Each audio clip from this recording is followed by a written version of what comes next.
5장 1절에서 6절 말씀입니다. 마태복음 말씀 함께 봉독하도록 하겠습니다.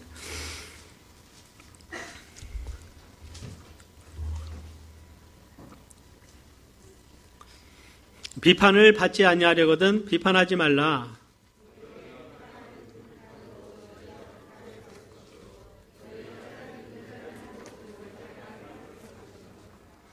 어찌하여 형제의 눈 속에 있는 티는 보고 내 눈 속에 있는 들보는 깨닫지 못하느냐?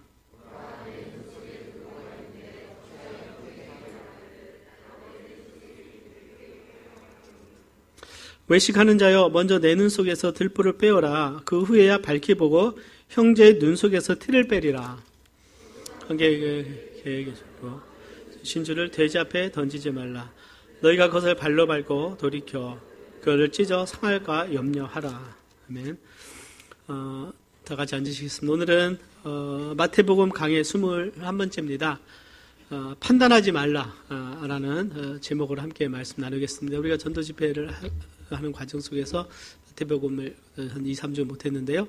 다시 마태복음으로 돌아와서 산상수훈의 7장까지이기 때문에 산상수훈의 이제 마지막 장입니다. 7장인데 말씀을 통해서 주님이 주시는 교훈을 우리가 받고 변화되는 삶이 되기를 원합니다. 다 같이 말씀을 위해서 기도하도록 하겠습니다. 아버지 하나님, 주님의 크고 놀라우신 사랑과 은혜를 감사합니다. 주님, 우리가 영적 어둠 속에 방황했고 주님 알지 못했지만 주님 우리를 사랑하셔서 불러주셨고 은혜 주셨습니다. 그 은혜를 알게 하시고 그 은혜 속에 살게 하시고 우리의 삶 속에 은혜를 끼치는 자 되게 하여 주옵소서. 부족합니다. 또 세상 가운데 정말 때로는 방황했고 때로는 주님을 떠났고 때로는 주님을 잊고 살았지만 그날 시간 다시 한번 하나님 앞에 우리 자신을 드리며 주님을 기억하고 예배합니다. 하나님의 은혜 가운데 다시 새롭게 되기를 원하고 성령님의 충만한 은혜가 오늘 우리 가운데 있기를 원하고 우리의 심령이 회복되고 영적으로 충만한 이 시간 되기를 원하며 다시 우리의 지체의 삶으로 돌아오기를 원하는 간절한 마음이 있습니다. 하나님 한 사람도 정말 그 빈손으로 왔다 빈손으로 가지 아니하고 하나님의 말씀을 마음에 담고 풍성함으로 돌아가는 아버지 귀한 시간 되게 하여 주옵소서. 예수님의 이름으로 기도드리옵나이다. 아멘. 주님께서는 비판을 받지 아니하려거든 비판하지 말라라는 말씀을 주셨습니다. 이 비판은 영어로는 저지죠. J-U-D-G-E 저지. 저지는 뭐냐면 그것은 바로 재판관이라는 뜻입니다. 판사, 즉 쉽게 말해서 판사라는 뜻을 가지고 있습니다. 헬라어로는 크리노라는 단어를 사용했는데요. 다른 사람의 행실에 대해서 옳고 그름을 판단하는 것입니다. 특별히 주님께서 말씀하신 의미는 더 편견을 가지고 이제 바라보는 어떤 그런 모습에 대해서 주님께서 말씀을 하셨습니다. 판단하는 것은 뭐냐면 스스로 재판관이 되어서 즉 판사의 자리에 앉아서 다른 사람의 행실을 비판하거나 정죄하는 것이죠. 그래서 우리 개역성경에는 비판을 받지 아니하려고 비판하지 말라라는 단어를 사용했는데요. 더 원어적인 의미는 판단하는 것이 맞습니다. 그러니까 판단하지 말라. 즉 특히 더 의미는 다른 사람에 대해서 선입관을 가지고 판단하지 말라는 의미인 것이죠. 즉 우리가 선입관을 갖게 되면 결국 비판하게 되고 정죄에 이르게 됩니다. 오늘 주님의 말씀이 우리 모두에게 공감이 될 수 있는 것은 때로 우리가 삶에서 누군가로부터 억울하게 좀 편견의 판단을 받아서 뭐 직장에서든 또 교회에서든 뭐 가정에서든 어떤 고난과 시련을 당하는 어떤 경험이 있을 것이고요. 또 우리가 불완전하기 때문에 다른 사람에 대해서도 우리가 쉽게 판단하고 어떤 한 가지를 보고 다른 사람을 오해해서 판단하고 또 그것에 대해서 비판으로 이어졌던 어떤 그런 경험이 있는 것이죠. 즉 우리가 살다 보면 인간 관계 속에서는 여러 가지 많은 일들이 있는데 가장 핵심적인 부분에서 관계를 깨트리는 것 중에 하나가 판단하게 되고 비판하게 되면 정죄하게 되고 결국 거기에 주님의 은혜가 없다면 많은 상처와 아픔으로 이어지는 것을 보게 됩니다. 예수님 당시에 예수님도 많은 오해를 당하셨고 비판을 많이 당하셨어요. 판단을 당하셨습니다. 바리새인들로부터 오해를 받아서 조롱을 당하셨어요. 예수님의 말씀에 대해서도 그들은 오해를 했고 오히려 예수님을 조롱하고 십자가의 고난의 길을 걷게 하시고 죽게 하신 것을 보게 됩니다. 바리새인들은 자신의 잣대를 가지고 예수님을 정죄하고 비판을 했다는 것이죠. 그런 측면에서 예수님은 많은 말씀을 하신 것입니다. 또 예수님 당시에 에센파가 있었고, 바리새파가 있었고, 또 사두개파가 있어서 여러 종파들 간에 많은 서로 간에 어떤 많은 비판적인 요소들이 있었을 것이고, 그러니까 사회적인 분위기가 굉장히 그런 어려운 부분이 있는 것이죠. 이런 상황 속에서 주님은 비판하지 말라, 판단하지 말라라고 말씀을 하셨습니다. 오늘 이 말씀은 어떤 우리 안에 잠재되어 있는 어떤 비판적인 스피릿, 어떤 굉장히 비판적인 스피릿, 오늘 이 사회의 팽배한 이 사회에서 오늘 우리가 한번 이 말씀을 우리는 가질 필요가 있죠. 많은 경우는 어떤 억울함 때문에 판사가 억울한 편견을 가지고 또는 어떤 공의롭지 못하게 뇌물을 받든 다른 요소에서 공평하지 판단을 내리지 못함으로 인해서 그 공평한 판결을 받지 못한 자는 굉장히 누명을 쓰게 되고 감옥에 가야 되고, 심지어는 내가 누군가를 살해하지 않았는데 30년, 40년 감옥에 있다가 이것이 우연히 또 어떤 미국에 보면 경찰에 의해서 그것이 또 진범이 밝혀져서 30년 만에 감옥에 나오는 경우가 있잖아요. 그런 경우 내 인생에 대해서 어떻게 할 것이냐. 그래서 물질로 그 보상하기도 하지만 이 판단한다는 것은 굉장히 어렵다는 것이죠. 판단하는 것은 굉장히 어렵고 억울한 일도 나고, 심지어 누군가는 내 억울함을 호소하기 위해서 극단적인 행동까지 하는 어떤 그런 경우도 우리 사회에 일어나는 것들을 보게 됩니다. 자, 주님께서 판단하지 말라고 하셨을 때는 다른 사람에 대해서 전혀 분별하지 말라. 그런 또 뜻이 아니다는 거예요. 특별히 영적인 측면에서 또 우리가 삶을 살아가면서 우리는 어떤 잘못된 교리가 들어오거나 어떤 죄에 대해서는 분별할 수 있어야 됩니다. 또 영적인 리더는 어떤 그런 측면에서 그 분별하고 어떤 교회의 영적인 순결도 지켜야 되고 교회 질서도 지켜야 되고 여러 가지 분본에서는 깨어 있어야 되죠. 그러니까 주님의 측면은 뭐냐면 우리의 판단이 공평해야 된다. 어떤 한쪽에 치우치지 않고 공평해야 됨을 말씀하고 있어요. 그래서 내 눈 속에 있는 전 들보를 빼고 나서 봐야 잘 보인다는 거예요. 그러지 않으면 내가 들보를 가지고 있고 내가 더 큰 흠이 있다면 그 어떤 판단하고 한다는 것은 한쪽에 치우치기 때문에 이것은 판단하지 않는 것이 낫다는 것입니다.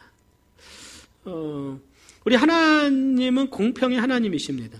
공의의 하나님이세요. 그래서 하나님의 판단은 공의롭고 바르죠. 그래서 우리가 하나님 앞에 섰을 때는 어느 누구도 핑계치 못하는 거예요. 하나님은 하나님의 공의를 가지고 판단하시기 때문에 그 앞에서 피할 사람이 아무도 없다는 것이죠. 그러나 우리의 판단이 과연 공의롭고 공평한가? 때로는 우리가 공평하게 판단할 수 있는 어떤 그런 상황도 있겠지만 상당한 부분은 우리의 편견이나 감정에 치우쳐서 우리가 판단하게 될 때 굉장히 큰 오류를 낳게 되고 관계를 깨트리는 결과가 있는 것을 우리가 보게 됩니다. 하나님은 특별히 공의의 하나님께서는요, 특별히 우리를 대하실 때 이제 긍휼과 자비로 대하시죠. 하나님의 은혜가 있는 것을 우리 기억을 합니다. 근데 우리는 전체를 보지 못하고 자신의 생각에 치우쳐서 선입관을 갖게 되는 경우가 많죠. 그렇기 때문에 관계 속에서 많은 어려움이 있습니다. 잘못된 판단을 하는 것보다는 판단하지 않는 것이 또는 우리에게 유익하고 또는 우리가 함께 더불어 살아가는 공동체에 유익할 수가 있는 것이죠. 특별히 영적인 리더의 위치에 있는 그런 위치에서는 굉장히 어떤 판단을 하거나 할 때는 굉장히 조심스러운 부분이 있는 거예요. 그래서 함부로 판단하지 말아야 되고 또 그 판단은 굉장히 올바르야 된다는 것입니다. 탈무드에서는요, 공평하게 판단하는 것을 굉장히 중요하게 여겼습니다. 특별히 이제 이스라엘 사회에서는 정치와 종교가 연합된 부분이 있기 때문에 어떤 종교적인 측면이 어떤 사회적인 법과 연결이 되어 있습니다. 그래서 사내들인 공회가 모이면 71명이 모이면 그것이 하나의 그 나라의 법의 잣대가 되었어요. 그래서 그들의 잘못된 판단은 굉장히 그 치명적인 누구에게 큰 상처를 주는 거예요. 사도들이 복음을 전했는데 사내들인 공회에 모여서 저들을 어떻게 죽이려고 했어요. 사도들을 다 죽이려고 했어요. 근데 그때 그것을 막았던 사람이 누구냐면 가말리엘이었어요. 가말리엘이 그냥 채찍만 하고 넘겨주자. 그 한 사람이 공평한 판단을 통해서 하나님께서 그 제자 사도들의 생명을 지켜준 거예요. 거기에 70명은 잘못된 판단을 다 저들을 죽여야 된다. 예수의 이름으로 돌을 전하니까 죽여야 된다. 이 공평한 판단 아니거든요. 예. 그러나 가말리엘은 의로운 사람이기 때문에 자신의 어떤 율법과 양심에 의해서 판결했을 때는 그 죽일 죄를 찾지 못한다. 적어도 그 가운데 한 명은 의로운 사람이 있었다는 거예요. 그러니까 그만큼 우리의 판단은 휩쓸리기 쉽고 군중에 치우치기 쉬운 어떤 그런 연약함을 가지고 있는 것들을 보게 됩니다. 그래서 탈무드에서는요, 공평하게 판단하는 것을 아픈 자를 돌아보고 기도하며 말씀으로 자녀를 양육하는 것만큼 굉장히 영적인 행위로 강조를 했습니다. 그러니까 우리의 생각이 항상 바래야 된다는 사실이죠. 우리의 말이 공의로워야 된다.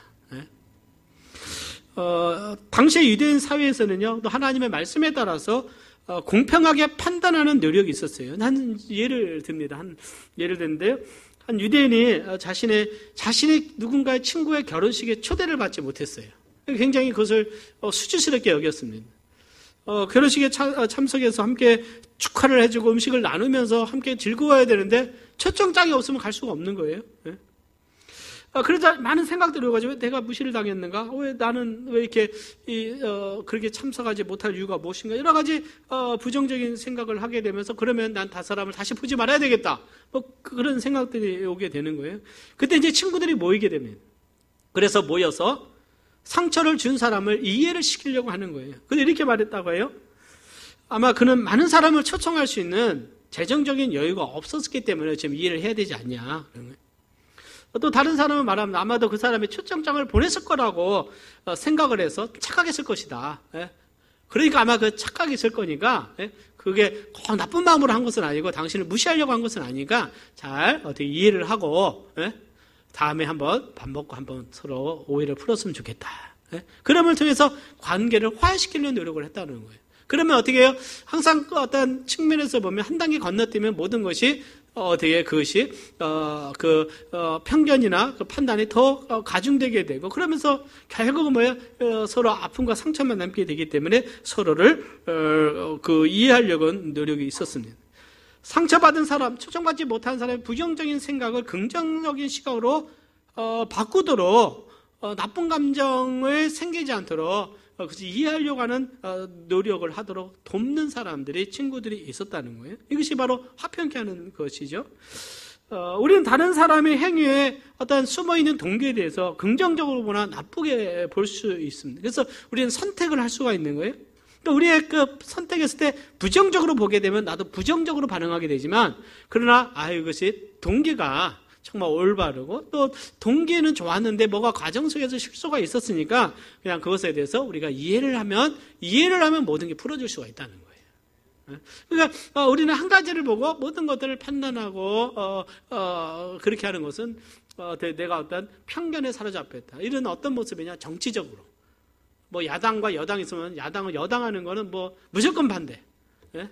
또 그 여당이 또 야당이 되면 또 정부가 하는 것은 또 무조건 반대. 이게 반대를 위한 반대. 이것은 뭐예요? 굉장히 정치적인 편견에 사로잡혔다는 거예요. 지금 미국도 정치적으로 굉장히 나눠져 있어요. 트럼프를 좋아하면 트럼프가 하는 것 모든 게 다 좋아요. 트럼프가 미우면 트럼프가 하는 모든 거 다 부정적으로 봅니다. 이것은 그냥 자신의 편견에 사로잡혔죠. 그러니까 우리는 하나님의 나라를 살아가는 우리는 어떤 그런 편견이나 부정적인 사고에 사로잡히면 안 된다는 겁니다. 그것은 또 내 가정에서도 마찬가지예요. 내 직장에서도 마찬가지입니다. 그래서 항상 우리는 내 주관적인 생각이 아니라 하나님의 관점에서 말씀에 기초해서 볼 수 있는 지혜가 필요한 것이죠. 그래서 오늘 우리는 우리가 함께 믿음의 삶을 살아가고 주님을 따르는 우리에게 있어서 우리가 판단하거나 비판한다는 것은 다른 사람의 허물을 보았기 때문에 그런 거예요. 그것에 대해서 우리는 어떻게 반응해야 되는가 오늘 더 말씀을 통해서 한번 더 깊이 생각해 보기를 원합니다. 우리 삶은 굉장히 유익이 되고요. 관계 속에서 우리가 어떤 많은 그 열쇠가 될 수 있으라고 생각됩니다. 첫째는 우리는 먼저 비판하는 일을 삼가해야 됩니다. 비판하는 일을 어떻게 한다고요? 삼가해라.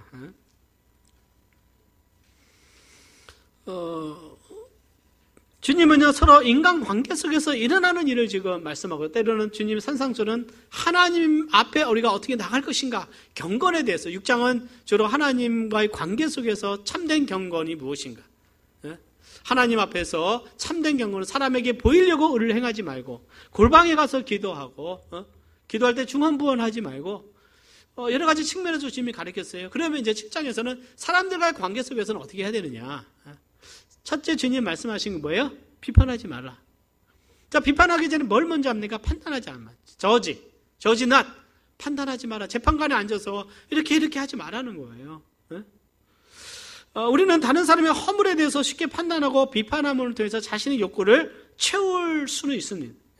어떤 자기의 부족한 부분을 어떤 경우는요, 남을 막 비판하고 정죄함으로써 자기가 의로워진다고 생각을 해요. 자기의 어떤 그 연약한 부분이나 자기의 어떤 그 죄성을 그걸 통해서 내가 비판함을 통해서 나는 그 위치에 있다라는 우월감을 나타내려고 할 수 있는 그런 육신이 우리 안에 있을 수 있습니다. 근데 우리는 관계 속에서 우리가 바라볼 때요, 다른 사람을 향해서 바라볼 때, 다른 사람을 향해서 어떤 비판적인 입장이나 판단하기 전에 먼저 우리가 기억해야 될 것은, 가장 우리 관계 속에서 중요한 것은 우리 마음 속에 있는 하나님의 사랑을 기억해야 됩니다. mercy, 하나님의 자비, 하나님의 은혜로 우리는 바라봐야 돼요. 예수님께서 오셔서 정말 사람들을 바라볼 때 유대인들은 사마리아 사람들 편견에 사로잡혀 있었어요. 그래서 아수리를 통해서 그 사마리아가요, 사마리아인이 되어버렸잖아요. 그들이 그 이방 민족들을 데려가고 그 사람들 이주시키면서 그 사람들이 어때요? 그 정체성을 혼돈시키기 위해서 결혼을 시켜서, 이방인과 결혼을 시켜서 그들 가운데 이방 문화와 섞이게 됐어요. 혼혈이 됐습니다. 그러다 보니까 굉장히 유대인들은 이제 저들을 어때요? 이방인들보다 더 못하게 여긴 거예요. 그러니까 편견에서 그들을 밥을 먹어서도 안 되고, 그들과 대화해서도 안 되고, 심지어는 그 동네로 지나가는 것조차 부정하게 여겼어요. 편견에 사로잡혔어요. 그러나 주님은 긍휼의 관점으로 봤어요. 수가성을 갑니다. 사마리아 지역에 갔어요. 그 성에 가서 그 여인에게 물을 달라고 하고 대화를 하고, 제자들이 깜짝 놀란 거. 아니, 예수님이 어떻게 사마리아 여인에게 대화를 할 수가 있는가. 그리고 그에게 필요한, 그에게 필요한 그 사랑, 하나님의 사랑, 생명의 생수를 주님이 주셔서 예수님 믿고 구원받게 하시는 역사를 일으킨 것을 보게 됩니다. 자, 이것을 우리가 기억을 한다면, 오늘 먼저는 내가 누구인가 뭐를 기억을 해요. 다른 그 상대가 누구인가가 중요한 것이 아니라 먼저 더 중요한 것이 있다면, 내가 주님 안에서 내가 누군가를 우리를 기억을 해야 됩니다. 근데 그 아울란에 있어요. 한번 레위기 말씀 한번 봉독을 해보겠습니다. 다 같이 봉독합니다. 시작. 원수를 갚지 말며 동포를 원망하지 말며 이웃 사랑하기를 내 몸과 같이 하라. 나는 여호와니라. 레위기 19장 18절 말씀. 자, 여기 말씀 보니까 원수를 뭐 하지 말라고요? 갚지 말고 동포를 원망하지 말고, 자, 이웃 사랑하기를 같이 봉독합니다. 시작. 이웃 사랑하기를 내 몸과 같이 하라. 나는 여호와니라. 자, 이웃 사랑하기를 내 몸과 같이 하라. 이것은 어떤 의미냐면요, 주님 그 말씀이에요. 이웃 사랑하기를 뭐 같이 하라? 내 몸. 자, 내 몸을 한번 만져보세요. 여기. 자, 팔을 한번 만져봅시다. 이거 누구예요? 내 몸입니다. 네? 자, 우리가 화가 나서 누구랑 싸우면은 뭐 이제 어른들은 그럴 일 없겠지만, 네? 다른 사람을 향해서 되게 애를 막 해줘. 뭐예요? 막 주먹질하고 싸우고. 네? 그러니까 우리 조카도 형제간에 너무나 전투적이냐 빡빡 하면 코뼈가 부러져가지고, 네? 지난주에 수술을 했어요. 네?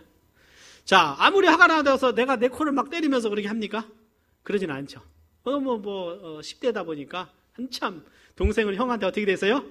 막 까불죠. 팍 해버려갖고. 네? 남자들 세계에서 일어나는, 우리 가정에 절대 일어날 수 없는 일이에요. 네? 여기서 기억하는 것은 뭐냐면, 여러분들 주님의 말씀은 뭐냐면, 다른 사람에 대해서 내 몸과 같이 사랑하라. 이 가치를 우리가 품어야 되는 거예요. 한 가지 다른 예로, 부부는 한 몸입니다. 아내를 사랑하는 건 누구를 사랑하는 겁니까? 나를 사랑하는 거예요. 아내를 뭐라고 하는 건 누구한테 뭐라고 하는 거예요? 나한테 뭐라고 하는 거예요. 이건 심플한 진리입니다. 아무리 밉든 아무리 뭐하든 사랑하는 것이 축복이에요. 근데 이제 여기서 더 뛰어넘어서 우리 지체들, 한 가지를 우리 지체들이 있습니다. 자, 옆 사람 보시고 한번 사랑합니다 한번 해보세요. 사랑합니까? 네. 자, 그것은 누구를 사랑하는 거예요? 나를 사랑하는 거예요. 또 한 번 합시다. 내가 밥 한 번 사줄게요. 커피 한 방, 예배 끝나고 커피 한 방 사줄게요. 뭐, 쌍화차도 있고 하니까. 자, 그럼 옆 사람의 얼굴이 지금 폈습니까? 안 폈습니까? 네. 뭐, 차가 아니라 내가 주중에 만나 빕스를 간다든가, 쿠쿠를 간다고 하면 굉장히 기대가 될 거예요. 언제? 뭐 물어볼 거예요. 예? 뭐, 그것까지는 좀 그렇고, 뭐, 그럴 수도 있겠죠. 예. 자, 그러면 내가 사줬어요. 그러면 그 사람이 지체가 가만히 있습니까? 그다음 어떻게 해요? 예? 그래요. 쌍화차를 먹었으면 이제 커피를 사주고, 차를 사주고, 뭐 그러지 않으면 기도라도 해주고, 마음에 품는 거예요. 자, 그것이 누구에게 돌아옵니까? 나에게 돌아옵니다. 나에게 돌아옵니다. 지체를 사랑하는 것이 누구를 사랑하는 것이다? 나를 사랑하시고, 내가 사랑을 베푸면 또 누가 나에게 사랑을 베풀어요? 하나님이 나에게 사랑을 베푸는 거예요.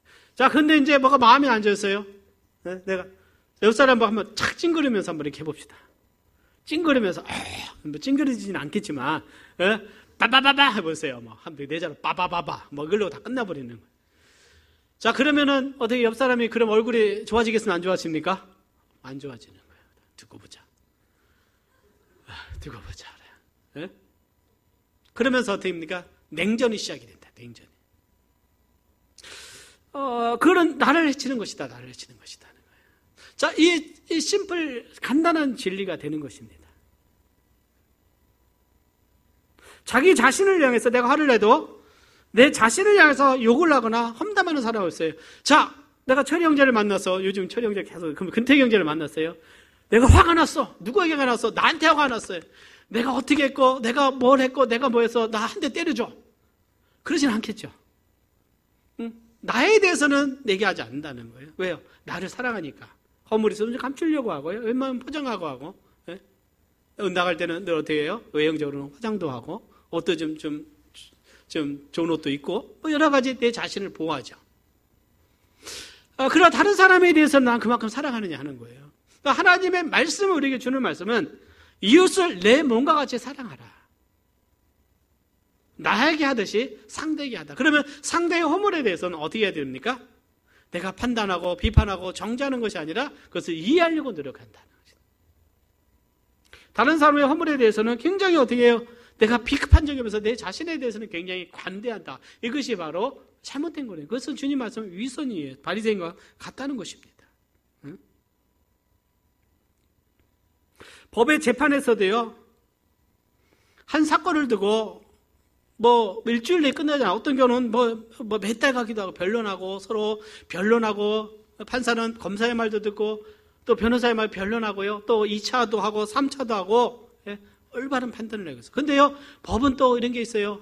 다 판결하지 않더라고요. 자, 어떤 뭐 형사 같은 경우는 특별히 강하게 어떻게 보면 심판하지만 또 서로의 관계 속에서는 판사는 어떻게 하냐면 서로 그냥 화해하십시오. 예? 서로 화해해서 그러면 어떻게 판결을 그냥 낫게 해주고 서로 화해하고 이해하도록 하는 거예요.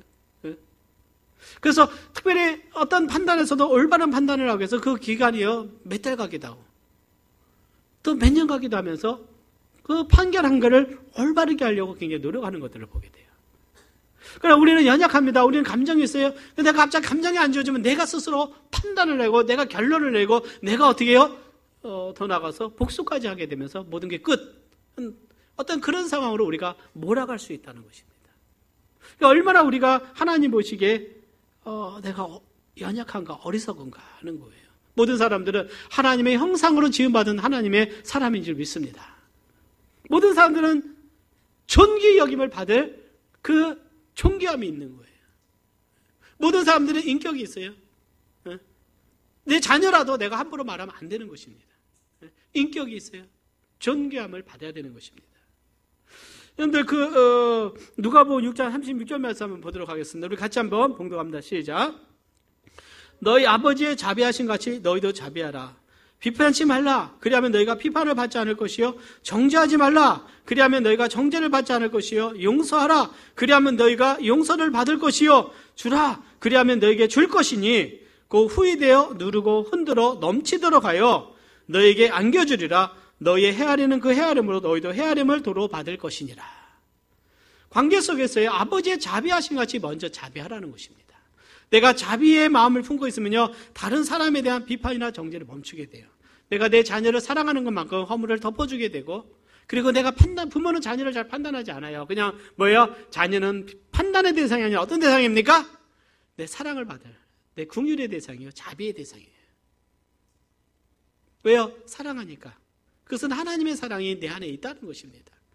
그러면 내 자녀들한테는, 또 내 가족한테는 굉장히 우리는 관대하지만, 그러나 내가 지체들에 대해서나 형제들에 대해서는 가혹할 만큼 비판적이고 내가 판단하고 정죄하는 것은요, 이것은 하나님의 은혜의 법에 맞지 않는 것입니다. 믿으시면 아멘 하시기를 바랍니다. 이것이 우리에게 유익을 한 거예요. 여러분들 서로 공동체가, 교회가 때로는 가정이 너무 비판적이고 판단하고 비판해요. 이건 어떻게 내가 그것을 편안하게 살 수 있게? 집에 가면 늘 누군가가 나를 비판하게 되고 판단하는 사람이 있다 그러면 그 노이로제 걸립니다. 교회 왔는데 누군가가 나를 늘 판단하고 비판하는 사람이 있어요? 어려운 거예요. 그래서 목회가 어려운 중에 하나는 처음에 목회에 부임하면 몇 년 동안은 늘 판단의 대상이 되는 거예요. 그걸 견뎌야 돼요. 그걸 견뎌야 돼. 그러면 모든 뭐가 다 들어옵니까? 온갖 100가지 얘기가 다 들어오죠. 왜요? 불안전하니까. 그 잣대는 그럼 뭐냐? 성경이냐? 꼭 그건 아니거든요. 과거의 경험, 내 생각, 모든 것이. 다른 사람도 판단하니까 나도 판단해보고, 다른 사람 비판하니까 나도 비판하면서, 이것은 어떤 사람이 살아가는 하나의 뭐예요? 정말 육신적인 거라 못 쓰면, 많은 경우는 그렇습니다. 많은 경우는 그런 거예요. 그러다 보니까 거기서 자칫하면 그냥 문제들이 발생하고 큰 어려움에 빠지는 거예요. 주님의 말씀에 우리가 불순종했을 때는 꼭 뭐가 찾아온다? 결과가 찾아오는 것이다. 가정의 행복도 어디서 시작되는가? 판단하기 시작해도 더 행복이 사라지고, 그렇게 되는. 처음에는 콩깍지가 꼈다가 콩깍지가 사라지게 되면서 판단하게 되고, 그 다음에 비판하게 되면서 이제 그때부터 되는. 그러니까 판단하지 말아야 됩니다. 내 배우자는 판단의 대상이 아니라 내 사랑의 대상이다. 아멘. 주님의 말씀에 우리 전 영역 속에 그것이 영향력을 미치는 것이죠. 그래서 우리의 마음속에 사랑하는 여러분, 하나님의 은혜가 있기를 바랍니다. 하나님의 은혜의 마음으로 바라보고요, 용서의 마음으로 바라본다면 판단이 사라지고 비판이 사라지고 정죄가 사라지고 오히려 우리는 기도하게 되는 거예요. 분별하지 말라는 것이 아닌데, 우리는 영적인 눈으로 분별하지만 그러나 그것이 더 나가서 비판이나 정죄하지 말라는 것이죠. 특히 우리가 편견에 사로잡히면 비방하게 됩니다. 그건 안 되는 거예요. 여러분들 야고보서 4장 1절에 보면 우리 같이 한번 봉독합니다. 야고보서 시작. 형제들아, 피차에 비방하지 말라. 형제를 비방하는 자나 형제를 판단하는 자는 곧 율법을 비방하고 율법을 판단하는 것이라. 자, 우리가 판단하게 되면 비방하게 됩니다. 그럼 내가 율법을 판단하는 것이다, 하나님을 판단하는 것이다, 이렇게 말씀하고 있어요. 주님께서 우리 산상수훈에서 5장 22절 말씀 같이 봉독합니다. 시작. 나는 너에게 이르노니 형제에게 노하는 자마다 심판을 받게 되고 형제를 대하여 나가라는 자는 공에 잡히게 되고 미련한 놈이라는 자는 지옥불에 들어가게 되리라 그랬어요. 그러니까 형제를 함부로 대하지 말아라. 내가 판단하게 되면 그 판단에 따라서 내가 어떻게 그것을 정하는 거예요.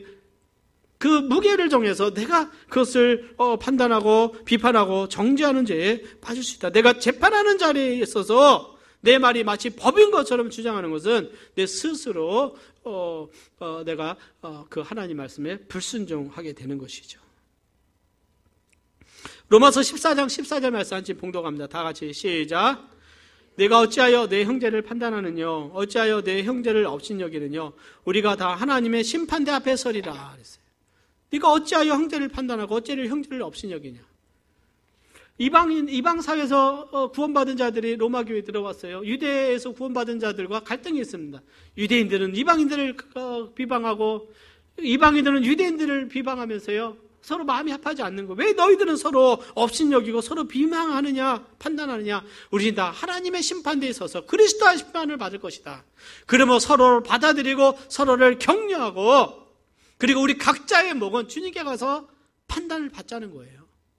사랑하는 여러분, 우리는 주님 앞에 서게 될 날이 있습니다. 그것을 뱀아 그리스도의 심판대라고 해요. 내 모든 행실에 대해서 주님 앞에 서게 될 그 날이 있게 되는 거예요.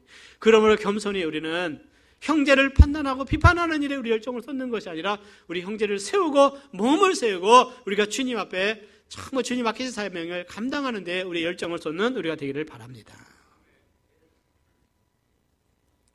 두 번째입니다. 두 번째예요.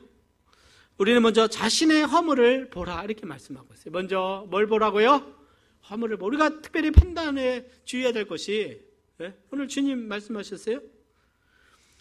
너희의 비판하는 그 비판으로 너희가 비판을 받을 것이요 너희의 헤아리는 그 헤아림으로 너희가 헤아림을 받을 것이니라. 어찌하여 형제의 눈 속에 있는 티는 보고 내 눈 속에 있는 들보는 깨닫지 못하느냐 그랬어요. 우리가 다른 사람을 판단하고 비판하게 되면요 우리는 더 큰 판단과 비판을 받게 됩니다. 특별히 누구로부터 받게 되냐? 하나님의 판단을 받게 됩니다. 성경적인 원래요. 내가 비판하게 되면요 우리가 사람들로부터 비판을 받게 되지만 하나님의 나를 어떻게 해요? 더 판단하신다는 사실이에요. 창세기 16장에 보면 이스마엘에 대한 얘기가 나옵니다. 여러분들 그 아웃라인에 있으니까 제가 말씀 보게요. 이 창세기 16장 12절에 보면 그가 사람 중에 들나귀 같이 되리니 그의 손이 모든 사람을 치겠고 모든 사람의 손이 그를 칠지며 그가 모든 형제의 동방에서 살리라 하니라. 자, 그가 형제의 모든 사람을 치면 모든 사람의 손이 누구를 칩니까? 이스마엘을 칠 것이다 이렇게 말씀하고 있어요. 그가 다른 사람을 치지만 다른 사람이 누구를 치냐? 이스마엘을 칠 것이다. 내가 누군가를 비난하고 정죄하게 되면 다른 사람이 나를 비난하고 정죄하게 될 것이다. 그런데 오늘날 이스마엘 후손들, 아랍 사람들, 특히 무슬림이죠. 자신은 평화의 종교라고 하지만 그들 안에는 많은 복수가 있습니다. 특별히 자신들 안에서 그게 강해요. 그래서 내전이 있고요. 또 순위파 또 시아파로 나눠져서 자기들끼리 전쟁을 합니다. 내전이 예멘에서 지금 전쟁이 나서 그 엄청난 많은 아이들이 지금 굶어 죽어가고 있다고 그래요. 완전히 고립됐어요. 그래서 그 난민들이 우리나라까지도 오게 된 결과를 맺게 되었습니다. 시리아 내전으로 수십만 명이 죽임을 당했어요. 고통을 당한 엄청난 어떻게 그들 가운데 자원이 있지만 굉장한 어떻게 그들 가운데 내전이 있고 아픔이 있죠. 여성들과 아이들이 죽임을 당하고 고통을 당합니다. 그들은 크리스찬들을 엊그제 보니까 IS에서요, 이집트에서 크리스찬들을 어떻게 해요? 또 살해했어요. 살해했습니다. 그런데 결국 그 어떤 다른 사람들에 대해서 한 결과는 결국 또 그 씨가 자기들이 열매를 맺어야 될 때 더 크게 열매를 맺는 것들을 보게 됩니다. 오늘날 모든 전쟁이나 어떤 내전이나 그 모든 것이 중동 지역에서 지금 일어나고 있는 것들을 보게 됩니다. 이게 아이러니하게 되는 것이죠. 사랑하는 여러분, 우리는 항상 주님의 은혜 가운데 축복의 삶을 살아가야 될 줄 믿습니다. 주님의 원리는 우리가 다른 사람에게 덕을 베푸면 그 은혜가 우리에게 돌아옵니다. 우리가 다른 사람을 비난하면 그 비난이 나에게 오고 다른 사람을 정죄하면 내가 정죄를 받게 됩니다. 주님이 너의 비판하는 그 비판으로 너희가 비판을 받을 것이요 그 너희 헤아리는 그 헤아림으로 너희가 헤아림을 받을 것이다. 헤아림을 받을 것이다. 다른 사람에 대해서 이만큼 하면 나 이만큼 받고야 되고요. 마치 어떻게 내가 무게의 어떤 그 저울과 같이 내가 이만큼 대하면 이만큼 내가 받게 된다는 거예요. 하나님이 나에게 갚아주시는 것입니다. 다른 사람을 배려하게 되면 배려를 얻지만 다른 사람이 모질게 되면 나도 모진 것을 당하게 된다는 것이죠. 사랑하는 여러분, 오늘 우리는 다른 사람의 모습을 사랑으로 대하는 그 은혜의 마음이 우리 가운데 넘치기를 바랍니다. 그래서 은혜가 우리 안에 있어야 된다. 그레이스, 하나님의 은혜가 넘쳐야 되는 것이죠. 하나님의 은혜가 넘쳐야 됩니다. 때로는 내 개인적으로 마음의 상처를 받을 수 있어요. 어떻게 해야 되나? 여러분들 은혜를 나타내시기를 바랍니다. 은혜를. 주님이 하나님의 자비하심과 같이 자비하고요. 용서함으로 용서를 받고 은혜를 베푸면 은혜를 누리라. 주라 그러면 내게 줄 것이다. 그래서 위대한 주님의 말씀이에요. 위대한 주님의 말씀.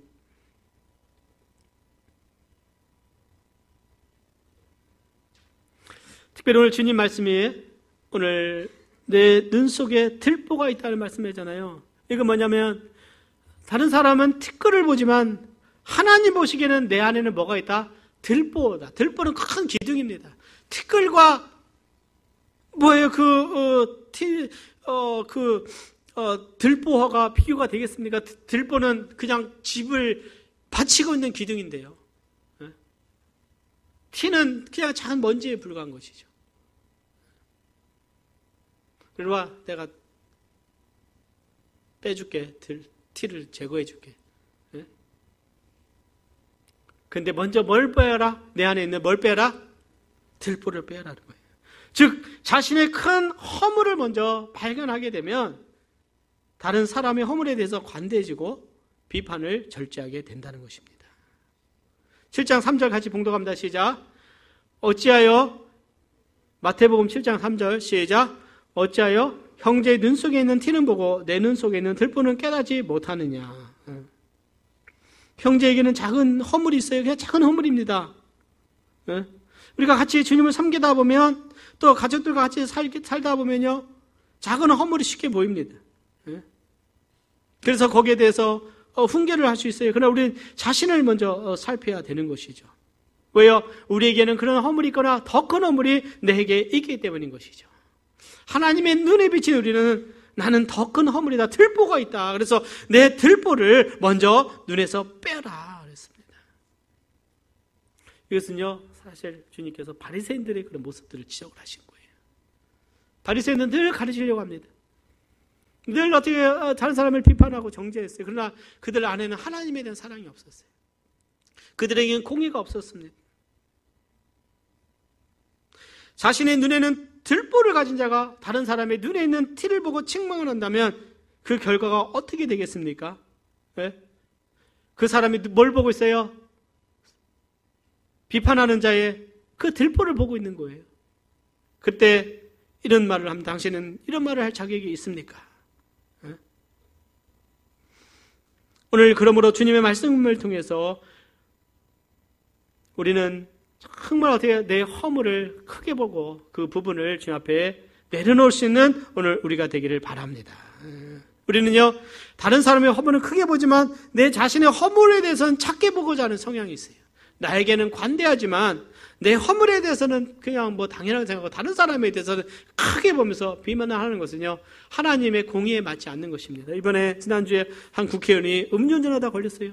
근데 그분이 과거에는 음주운전은 살인이라고 강력하게 주장했던 분이래요. 보니까. 근데 자기는 또 운전하다가 면허 취소 뭐 그 정도까지 됐답니다. 그래서 싹 웃으면서 음주 조심합시다. 뭐 그런 식으로 하니까 막 어떻게 비난의 많은 대상이 됐잖아요. 예? 우리는요, 내 안에 있는 들보와 같이 큰 허물을 우리는 봐야 됩니다. 사랑하는 여러분, 나를 보시기를 바랍니다. 나를 바라봐야 돼요. 성령의 능력으로 하나님의 말씀으로 비춰서 내 자신의 연약함을 보고 나를 봐야 됩니다. 특별히 나는 형제를 통해서 나를 볼 수 있어야 됩니다. 형제의 모습 속에서 우리는 공동체 가운데 살다 보면 그것이 나의 모습인 것들을 보게 돼요.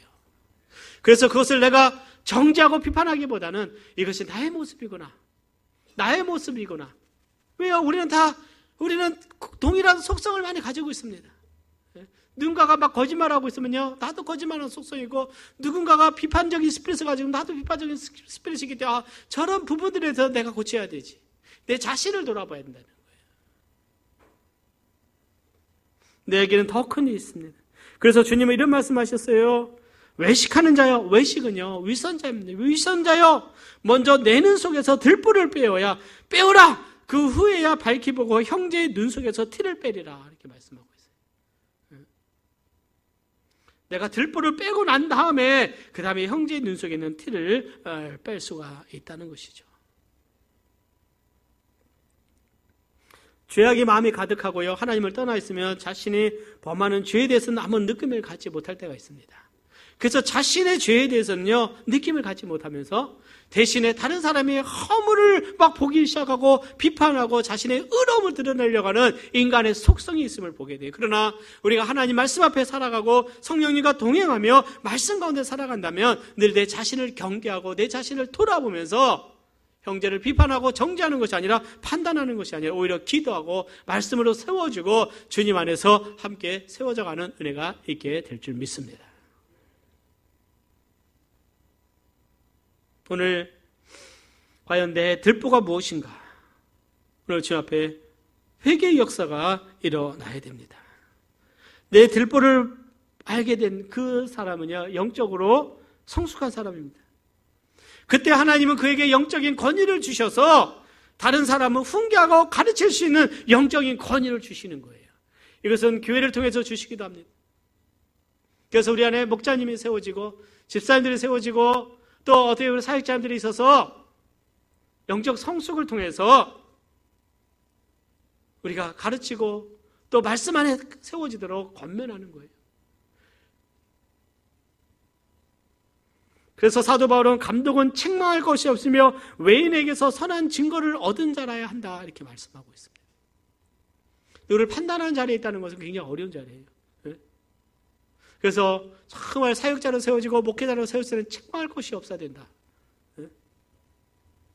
우리 가운데도 영적인 주의를 누리고 영적인 위치에 있다면 우리 안에는 들불을 빼내서 책망할 것이 없어야 된다. 이것이 또 영적으로 성숙한 우리들의 책임이라고 믿습니다. 그리고요, 따르는 자들은 영적인 훈계를 받을 수 있어야 돼요. 자, 이것이 7장 6절의 말씀이에요. 준비된 자에게 훈계를 주어야 됩니다.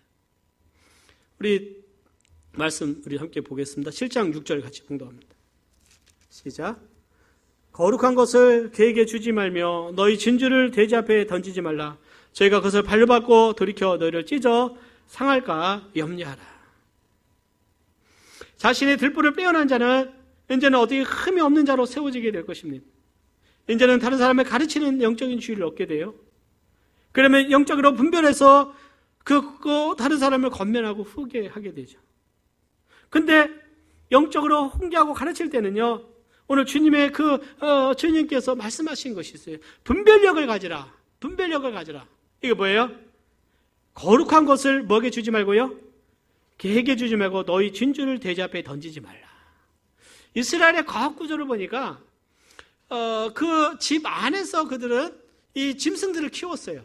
언덕에 살다 보니까 따로 그들이 우리를 만든 것이 아니라 1층의 한 부분을 그들은 돼지우리나 그렇게 만들었더라고요. 이렇게 연구를 해보니까.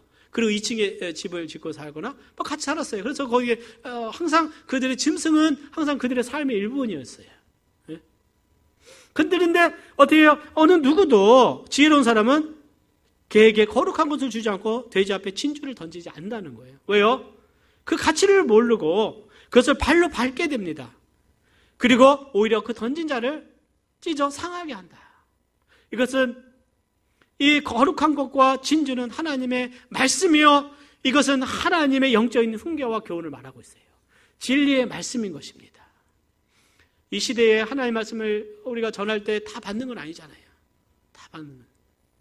어떤 경우는 선교사들이 복음을 들고 갔다가 오히려 거기서 창에 맞아 찔려 죽기도 하고 총에 맞아 죽기도 하고 지금도 순교를 당하는 경우가 있어요. 얼마 전에 카메룬에서 선교사가 거기서 선교하다가 총에 맞아 사망했어요. 선교사님. 아마 지난주에 일어났습니다. 그 아마 그걸 시한이 불안한가요? 아마 부족들 간에 이렇게 서로 막 총을 막 쏘는데 그 사이에서 이렇게 의도차게 총을 맞은 것 같아요. 그 아기들도 한 5명이었는 것 같은데, 이런 주의 복음을 전하려고 하는 하나님의 사람들이 이런 어떤 시련을 당하는 것들을 보게 되죠. 우리는 멀리 생각하지만 우리 안에서도 과연 나는 하나님의 그 영적인 교훈을 받는 자인가? 아니면 내 마음에 들지 않는다면 그것을 발로 밟고, 때로는 전하는 자에 대해서 내가 나쁜 감정을 갖고 있는가?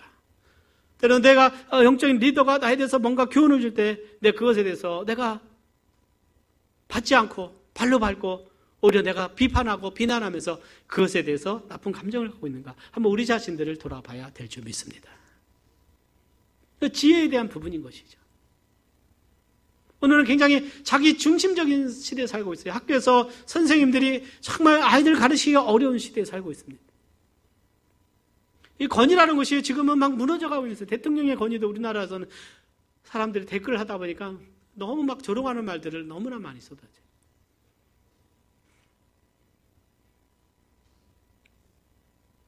특별히 하나님께서 우리에게 주신 이 영적인 말씀은 영적인 사람에 의해서 전파되어질 때, 사랑하는 여러분, 우리는 마음에 새길 수 있는 우리가 되기를 바랍니다. 잠언서 25장 11절 12절에 보니까 경우에 합당한 말은 아로 새긴 은쟁반과 금사가 아니라 슬기로운 자의 책망은 청정하는 자의 귀에 금고리와 정금 장식이니라 그랬어요. 슬기로운 자의 책망은 청종하는 귀에 금고리와 정금 장식이다 그랬어요. 사랑하는 여러분, 정말 슬기로운 자의 책망을 우리가 듣게 되면 우리에게는 소중한 금고리와 같이 우리의 삶을 변화시키고 우리를 축복하는 그 은혜가 있음을 믿으시기를 바랍니다. 잠언서 3장은요, 지혜는 그 얻은 자에게 생명나무라 지혜를 가진 자는 복되도다 이렇게 말씀하고 있어요. 지혜는 그 얻은 자에게 생명나무가 될 것입니다. 지혜를 가진 자는 복되다. 지혜자는 누군가? 듣는 자가 지혜자다. 때로 우리가 지혜를 듣기 위해서는 마음이 아플 때가 있어요. 저도 친교의 어떤 본부장으로 활동하다 보니까 또 마음이 상할 때가 있어요. 열심히 했는데 어떤 그 큰 어른 목사님한테 한번 책망도 한번 제가 들어본 적이 있어요. 그 마음이 안 좋았어요. 예. 약간의 그것이 어려운 부분이 있긴 있었어요. 예. 그렇지만은 내가 그만두겠다 하고 그냥 그럴 수도 있어요. 우리는 항상 자발적인 거기 때문에. 그렇지만은 겸손히 내가 받아들이고 또 겸손히 내가 배우면서 아직 젊으니까 배워가면서 할 때 거기에 은혜가 나타나는 것을 보게 되었어요. 예. 그분이 저한테 얼마나 잘하는지 몰라요. 교회에 초청해서 집회에도 한번 저를 세운 적도 있고 격려해 주시고, 예. 감정으로 하지 않고 항상 원리가 무엇이냐, 이걸 굉장히 귀하게 여기는 거예요. 예. 우리는 서로 더불어 함께 살아가고 있습니다. 특별히 우리가 교회 내에서 살아갈 때는요, 사랑하는 여러분, 우리는 지혜와 권면을 들을 수 있어야 돼요. 다윗, 나단으로부터 책망을 받습니다. 그때 그가 하나님 앞에 자신의 죄를 회개하고 하나님께 나가고 회개합니다. 그는 철저하게 자신의 죄를 회개하고요, 용서를 구하죠. 하나님께서 다윗에게 은혜를 주십니다. 다윗은 하나님의 눈에 비친 어떤 괴나 돼지처럼 진주를 땅에 밟는 자가 아니었다는 거예요. 진주가 던져졌을 때 자신의 아픔을 가지고 회개하고 자기 부끄러움을 내려놓고 나단 선지자 앞에 눈물로 회개하고 하나님 앞에 회개하면서 다시 회복했다는 것이죠. 그래서 하나님이 다윗을 용서하시고 그를 하나님이 축복하셨어요. 예레미야 선지자가 정말 어려운 시기에 하나님의 말씀을 전합니다. 그랬더니 시드기야 왕과 방백들이 예레미야를 데려다가 그의 뺨을 때리고 그를 책망하고 구덩이에 가둬버렸어요. 하나님의 그 말씀을 그들은 거부했죠. 그들의 모습은 하나님 내리는 개나 돼지처럼 진주를 땅에 밟고 진주를 던진 자를 상하게 하고 하차했다는 거예요. 항상 두 가지 반응이 있는 것들을 우리가 보게 됩니다. 성경의 역사 보면 항상 그렇게 나타나요.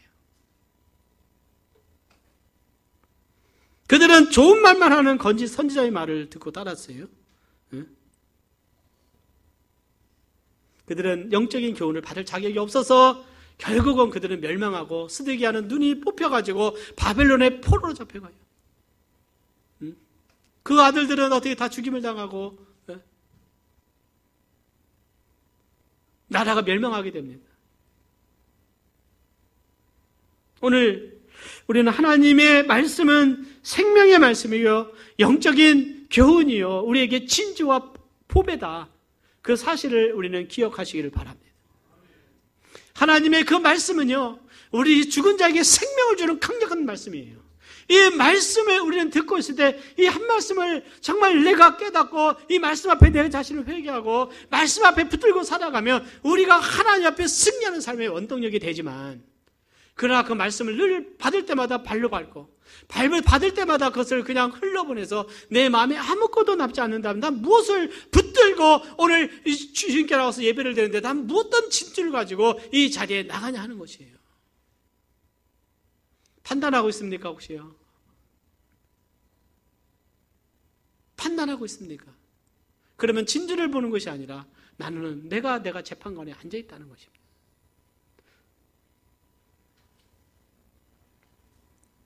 오늘 우리는 하나님의 은혜 가운데 우리는 정말 성숙할 수 있는 우리가 되기를 바랍니다. 오늘 결론을 맺습니다. 우리의 판단은 공평하지 못할 때가 많다. 대부분이. 그래서 우리는 감정에 치우치지 말아야 되고, 우리는 판단하고 비판하기보다도 사랑과 긍휼로 용서하고 우리는 사랑하는 우리가 되어야 될 줄 믿습니다. 그리고 모든 판단은 하나님께 맡기고 우리는 서로 축복하는 우리가 되기를 바랍니다. 그리고 우리는 다른 사람을 비판하기 전에 내 자신 안에 있는 들보를 보고 그것을 꺼내어 봤을 때는 그때 비로소 하나님의 사랑의 은혜로 다가갈 수가 있게 되고요. 축복할 수 있게 될 것입니다. 그리고 내가 훈계를 받을 때는 내가 그것에 대해서 원망하지 말고 불평하지 말고 내가 그것이 나쁨이 있더라도 마음에 받을 수 있는 우리가 되기를 바랍니다. 우리 함께 기도하겠습니다.